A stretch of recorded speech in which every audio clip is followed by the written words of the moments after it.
Silicone products are becoming more and more common in our lives, and many of the frequently used daily necessities are also made of silicone materials.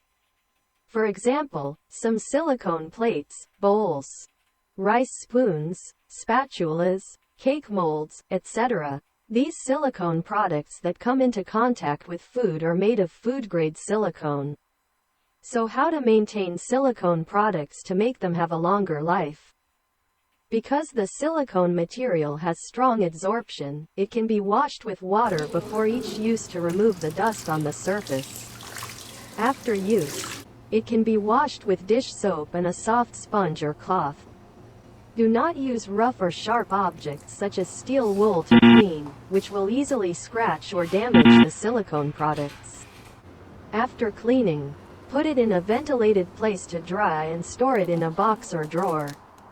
If it is not used for a long time, it must be placed to prevent the surface from attracting too much dust. Proper maintenance will give your silicone products a longer life and save on living costs.